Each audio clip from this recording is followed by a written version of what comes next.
আমরা পৌঁছে গেছি আমাদের ক্যাম্পিং সাইডে। আজকে এখানে আমাদের ক্যাম্পিং হবে হয়তো কোথাও।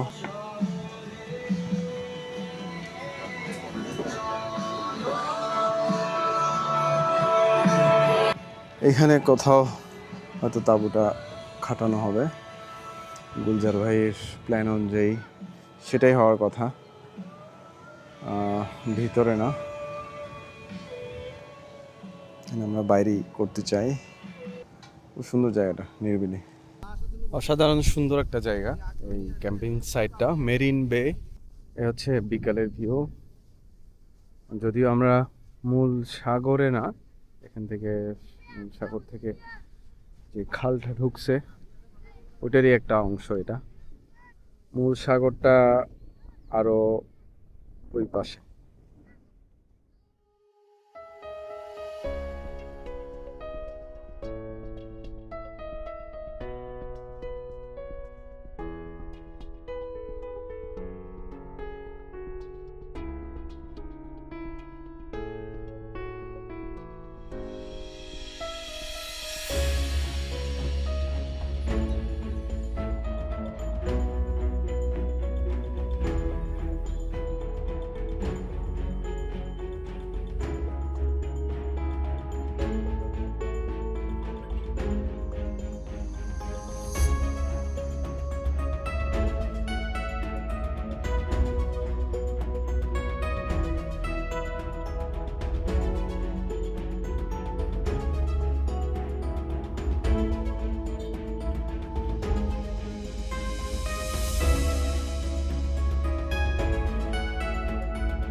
আমাদের রাতে থাকার ব্যবস্থা হচ্ছে এখানেই।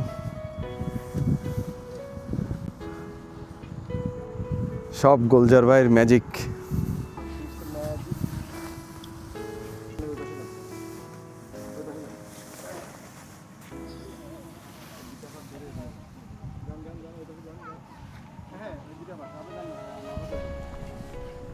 মেরিন বের ক্যাম্প সাইট, বেশ কয়েকটি তাঁবু ওনারা সেট করে রেখেছেন অলরেডি।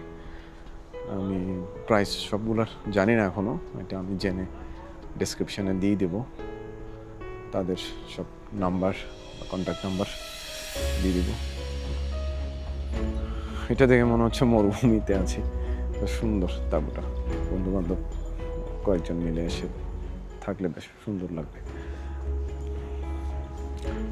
এর পাশে আছে দুইটা, আর এই পাশে আছে দুইটা বড় বড় তাঁবু, সবই সেট করা আছে। ও, আরেকটা তাঁবু আছে এখানে, এখানেও সেট করা যাবে। আর এই হচ্ছে আমাদের ক্যাম্প সাইট।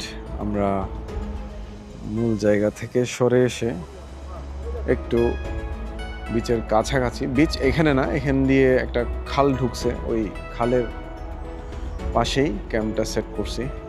তারপরও এখান থেকে সাগরের আওয়াজ শোনা যাচ্ছে, শুনতে পাচ্ছেন নিশ্চয়ই।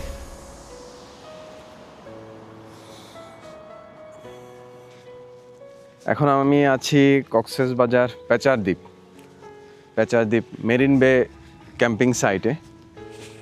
সত্যি কথা বলতে কি, কক্সবাজারে এইটাই আমার প্রথম ক্যাম্পিং, কারণ এর আগে আমি কক্সবাজারে কখনো ক্যাম্প করে থাকি নাই। এই যে একটা রাতের অভিজ্ঞতা যদি বলতে হয় তাহলে অসাধারণ ছিল। তার চেয়েও বড় কথা হচ্ছে যেখানে ক্যাম্প সাইটটা গড়া হয়েছে, আমি একটু দেখাই।